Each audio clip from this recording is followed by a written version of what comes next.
Pemirsa, aksi geng motor di Kota Denpasar makin meresahkan masyarakat karena mulai melakukan tindakan kriminal.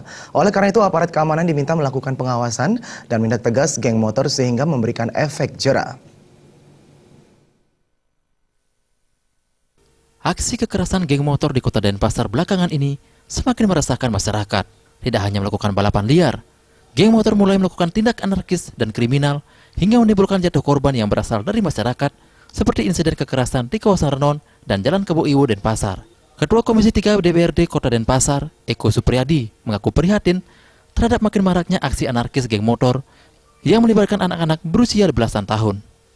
Aksi geng motor tidak boleh dibiarkan dan ditoleransi lagi karena telah mengganggu keamanan masyarakat.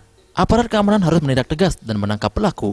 Selain itu, patroli secara rutin digelar di kawasan-kawasan yang biasa dijadikan tempat berkumpul geng motor di Denpasar. Pihak keamanan desa juga harus bergerak bersama elemen masyarakat karena geng motor kerap terlibat aksi kucing-kucingan dengan aparat.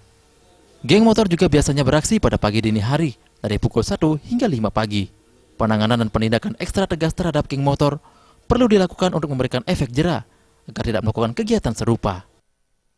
Harapan kita kepada baik itu pemerintah maupun kepada aparat keamanan, polisi, yaitu harus menindak tegas dari keberadaan geng motor ini karena sudah tidak bisa dianggap remeh lagi, karena banyak sekali nilai negatifnya daripada maraknya geng motor ini, di mana dengan adanya geng motor ini banyak sekali sudah menimbulkan bencana, terutama bagi masyarakat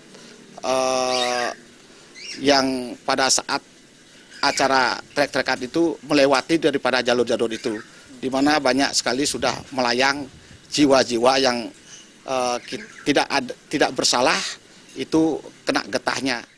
Nah, Eko Supriyadi berpendapat, zaman sekarang generasi muda yang umumnya masih labil merasa suatu kebanggaan karena menjadi anggota geng motor.